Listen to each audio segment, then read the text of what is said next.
A ver, seguro que hemos oído mil veces eso de que el comercio internacional es bueno para todos, ¿no? Que es como una marea que sube y levanta todos los barcos por igual. Pero, ¿y si no es tan sencillo? ¿Qué pasa si en la vida real algunos de esos barcos pues tienen anclas que no les dejan moverse? La realidad, sobre todo si miramos a corto plazo, es que cuando se abren las fronteras hay ganadores y perdedores muy claros. Y hoy, con el modelo de los factores específicos, vamos a ponerles nombre y apellidos. Vamos a entender quiénes son y sobre todo por qué. Vale, ¿y cómo lo vamos a hacer? Pues este es el plan. Primero, hablaremos de esas rigideces, de esas anclas. Después, montamos el modelo desde cero para ver cómo funciona. Luego, ¡zas!, abrimos las fronteras al comercio. A partir de ahí, identificamos a los ganadores y perdedores. Y para terminar, sacamos la gran conclusión. ¿Qué nos dice todo esto sobre el corto plazo? Vamos al lío con la pregunta clave de todo esto. A ver, imaginemos una fábrica de tractores, con toda su maquinaria, sus cadenas de montaje. ¿Podría, de la noche a la mañana, empezar a fabricar camisetas porque de repente es lo que se vende? Pues no, es imposible, ¿verdad? Bueno, pues esa rigidez, esa incapacidad para cambiar de un día para otro, es la idea central de todo lo que vamos a ver. Exacto. Esta primera parte va de eso, de entender que, en el corto plazo, la economía no funciona como un videojuego en el que arrastras recursos de un lado a otro con el ratón, para nada. Mover maquinaria pesada, reconvertir un campo, todo eso cuesta dinero, lleva tiempo y a veces es que simplemente no se puede hacer. Y aquí tenemos la gran diferencia, la distinción clave. En el corto plazo, que es donde nos vamos a centrar, hay factores de producción que están, digamos, atascados, son fijos. Un viñedo, por ejemplo, o una cadena de montaje de coches. Claro, si pensamos a largo plazo, la teoría económica nos dice que todo se puede mover, que todo es flexible. Pero la vida real, los debates políticos, los problemas de la gente, todo eso pasa en el corto plazo. Muy bien, pues ahora nos ponemos el casco de arquitecto y vamos a construir una economía en miniatura. Es súper importante entender cómo funciona esta economía por sí sola, en autarquía, o sea, aislada del resto del mundo. ¿Por qué? Porque solo así podremos ver el impacto real que tiene el comercio cuando, más adelante, abramos las fronteras. ¿Vale? Y el concepto estrella de este modelo es el factor específico. ¿Qué es esto? Pues muy fácil. Es un recurso que está atado a una industria concreta. Sirve para eso y para poco más. Por ejemplo, los altos hornos de una siderurgia son un factor específico para hacer acero. O la tierra fértil para el cultivo. Son exactamente las anclas que mencionábamos al principio. Y nuestro pequeño mundo económico se va a basar en 3 reglas muy sencillas. Primera, solo producimos 2 cosas. Vamos a llamarlas manufacturas y alimentos. Segunda, para producirlas usamos 3 ingredientes o factores: capital, tierra y trabajo. Y tercera, y esta es la clave de todo, solo uno de ellos se puede mover libremente: el trabajo. Los trabajadores sí pueden ir de la fábrica al campo y viceversa, pero el capital, la maquinaria, se queda en las fábricas y la tierra obviamente se queda en el campo. Es específico para cada sector. Y claro, al mover a esos trabajadores de un sitio a otro, ocurre algo muy curioso. Pensemos en una pizzería con un solo horno.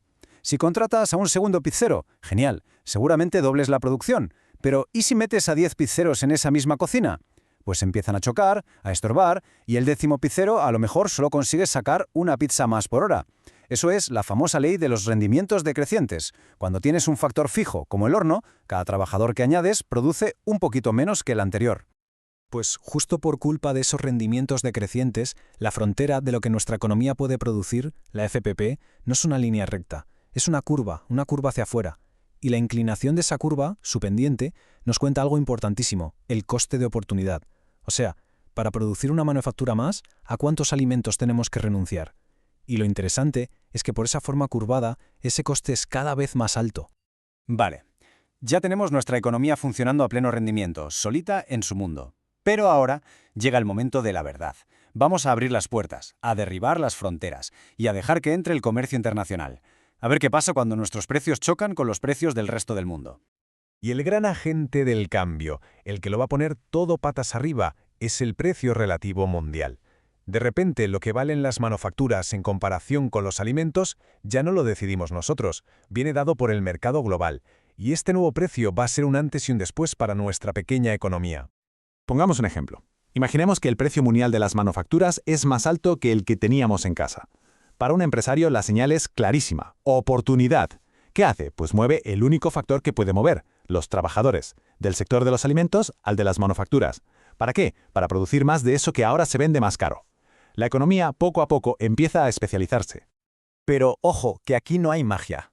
Es verdad que ahora el país puede consumir una mezcla de cosas distinta a la que produce, pero hay una regla de oro. El comercio tiene que estar equilibrado. O sea, el valor de lo que importas tiene que ser igual al valor de lo que exportas. Dicho de otro modo, las compras que hacemos al exterior las pagamos con las ventas que hacemos al exterior. Así de simple. Y con esto llegamos al meollo de la cuestión, a la parte más importante y, la verdad, más interesante del modelo. Porque sí, en general el país gana con el comercio. Pero, y esto es un pero muy grande, esa ganancia no se reparte por igual, ni mucho menos. Lo que se desata es un conflicto sobre quién se lleva cada trozo del pastel. Fijaos bien en esta tabla porque es la foto completa. Vamos a verla con calma. Empecemos por el capital. Los dueños de las fábricas, del capital que es específico para las manufacturas, son los grandes ganadores. ¿Por qué? Porque ahora exportan y venden a un precio mundial más alto. Sus beneficios por las nubes. Ahora la tierra. Los terratenientes, los dueños del factor específico para los alimentos, son los claros perdedores. De repente tienen que competir con alimentos importados que pueden ser más baratos. Sus ingresos caen en picado. ¿Y qué pasa con los trabajadores, el factor móvil? Pues su situación es complicada, es ambigua. Por un lado, su salario en euros sube, pero por otro, el precio de lo que compran, las manufacturas, también ha subido. Así que su bienestar real, su poder de compra, dependerá de si consumen más manufacturas o más alimentos. Están en una encrucijada. Entonces, ¿cuál es la gran conclusión de todo esto? Pues que este modelo es como una radiografía. Nos da una imagen súper clara y nítida de los efectos inmediatos, en el corto plazo, que tiene la globalización. Y nos muestra que esos efectos, pues a menudo son conflictivos. Vamos a resumir las ideas clave para que quede todo atado. Primero, el país en su conjunto, como un todo, gana. ¿Por qué? Porque ahora tiene acceso a más productos, puede consumir más. Segundo, y esto es lo más importante, las ganancias se reparten de forma muy desigual. Los dueños de los factores del sector que exporta ganan, y los dueños de los factores del sector que ahora compite con importaciones pierden. Así de claro. Y lo más interesante es que esta misma lógica, esta idea de factores que se mueven y factores que no, es tan potente que la podemos usar para analizar otro tema enorme de la globalización, la migración. Cuando los trabajadores se van a otros países buscando mejores salarios, ¿qué pasa? Pues que los sueldos tienden a converger, a parecerse más entre países. Además, la producción total del mundo aumenta. Eso es bueno, es más eficiente. Pero, ¿adivinan qué? La historia se repite. Se crea un nuevo reparto de ganadores y perdedores, el conflicto sobre quién gana y quién pierde vuelve a aparecer. Al final, y esto es lo que quiero que quede claro, este modelo es una herramienta brutal. Nos ayuda a superar esa idea tan simple de el comercio es bueno para todos. Nos obliga a afinar mucho más, a hacernos una pregunta que es bastante más incómoda. Vale, ¿bueno para quién exactamente? Y esto nos lleva directamente a la pregunta del millón.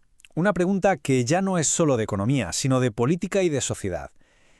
Si sabemos que el comercio crea estos ganadores y perdedores, si sabemos que hay gente que se queda atrás, ¿qué hacemos?